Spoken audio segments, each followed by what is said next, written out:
میرے حضور نے ارشاد فرمایا جب کوئی شخص فوت ہو جاتا ہے تو اس کا جو سلسلہ اعمال ہے منقطع ہو جاتا ہے، عمل کے کھاتے کلوز ہو جاتے ہیں، لیکن فرمایا 3 سلسلے ایسے ہیں جو ختم نہیں ہوتے، 3 کھاتے ایسے ہیں جو جاری رہتے ہیں۔ اللہ اکبر۔ سب سے پہلے صدقہ جاریہ، دوسری بات میرے حضور نے ارشاد فرمایا علم جس سے لوگ نفع پائیں۔ اللہ اکبر۔ علم کسی کو سکھا دیا، وہ تسلسل باقی رہے۔ ہمارے استاد قبروں میں چلے گئے، لیکن آج ہزاروں طلباء کو اور لاکھوں عوام کو ان کے دیے ہوئے جو سبق تھے جو انہوں نے ہمیں پڑھایا آج ہم لوگوں کو بتا رہے ہیں، تو ان کی روح کو اس کی برکت پہنچ رہی ہے، پھر یہ ان کے استاد، پھر ان کے استاد۔ تو علم نافع یہ کبھی بھی کھاتے کلوز نہیں ہوتے۔ اور تیسری بات میرے حضور نے فرمایا نیک اولاد جو ماں باپ کے لیے مغفرت کی دعائیں کرتی ہے، یہ صدقہ جاریہ ہے، یہ کبھی بھی ختم ہونے والا سلسلہ نہیں ہے۔ میں کہتا ہوں کہ اولاد اگر نیک ہے، اہتمام سے دعا نہیں بھی کرے گی تو دن میں کتنی مرتبہ کہے گی ربنا اغفر لی ولوالدی، اے اللہ مجھے بھی بخش دے، میرے ماں باپ کی بھی مغفرت کر دے۔ ایک شخص کے 5 بیٹے ہیں، 4 بیٹیاں ہیں، 3 بیٹے ہیں، 4 بیٹیاں ہیں، تو اب سارے نمازی ہیں، تو روزانہ 5 نمازوں میں کتنی مرتبہ ربنا اغفر لی ولوالدی۔ تو اولاد والدین کے لیے اسپیشل دعا کرتی ہے جو ہے وہ نماز کے اندر، اور اگر اولاد صالح نہیں ہے تو نماز کے اندر دعا کرنا تو دور کی بات ہے، چونکہ وہ نماز نہیں پڑھتی، صالح نہیں ہے، تو دعا کیا کرنی ہے؟ ایسی اولادوں کو بھی میں جانتا ہوں جنہوں نے اپنی سکی ماں کا جنازہ نہیں پڑھا، سکے باپ کا جنازہ نہیں پڑھا۔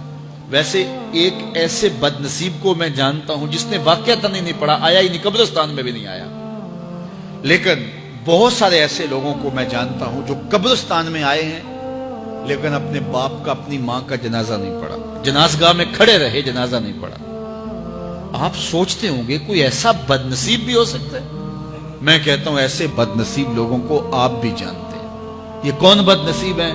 جنہیں جنازہ آتا نہیں، ساری زندگی لوگوں کے جنازوں میں رسماً کھڑے ہو کے آ جاتے ہیں، جنازہ آتا ہو تو کچھ پڑھے، جاتے ہیں ہر جنازے میں ہیں لیکن نماز جنازہ ہی نہیں آتی، تو کھڑے ہو کے لوگوں کو دیکھ کر کے سلام پھیر دیا، لوگوں کو دیکھ کر کے ہاتھ چھوڑ دیے، اور جو ہے وہ جنازہ پڑھنے گئے تھے۔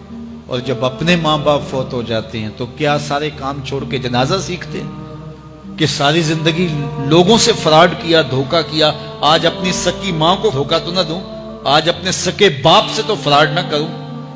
ساری زندگی جو لوگوں سے فراڈ کرتا رہا، پھر ایک دن اپنی سکی ماں سے بھی فراڈ کیا، اپنے سکے باپ سے بھی فراڈ کیا۔ اور مجھے بتاؤ شخص سے بڑا کوئی بدبخت ہو سکتا ہے کہ جو اپنی سکی ماں سے فراڈ کرے اور وہ بھی مرنے کے بعد؟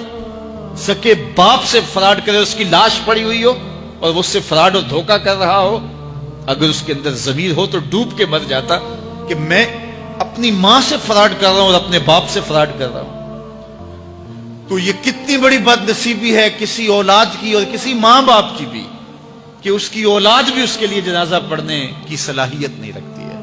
اور وہ کتنے خوش نصیب ماں باپ ہیں جن کا جنازہ خود اولاد پڑھاتی ہے۔ اتنی صلاحیت اور اس قدر اللہ نے ان کو خیر کی توفیق دی ہے کہ وہ خود اس قابل ہے اور اس منصب پہ ہے کہ وہ اپنے ماں باپ کا خود جنازہ پڑھائے۔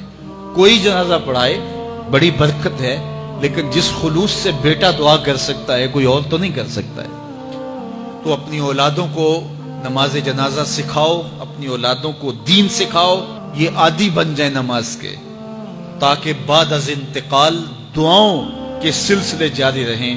جو شخص روزانہ اپنے والدین کے لیے مغفرت کی دعا مانگے، والدین زندہ ہوں تب بھی، فوت ہو گئے ہوں تب بھی، علماء فرماتے ہیں ساری زندگی اس کے رزق میں بے برکتی نہیں آ سکتی۔ تو اپنے ماں باپ کو خوش رکھیے گا اگر زندہ ہیں تو، اور اگر فوت ہو گئے ہیں تو ان کے لیے دعاؤں کا سلسلہ کبھی بھی موقوف نہ ہونے دیجیے گا۔ 5 گانا نمازوں میں تو دعا چلتی ہی رہتی ہے، اس کے علاوہ بھی دعا مانگے۔ اللہ آپ کو، مجھے، سب کو اپنی رحمتوں کے سائے میں رکھے، ہم سب کے ماں باپ کی مغفرت فرمائے۔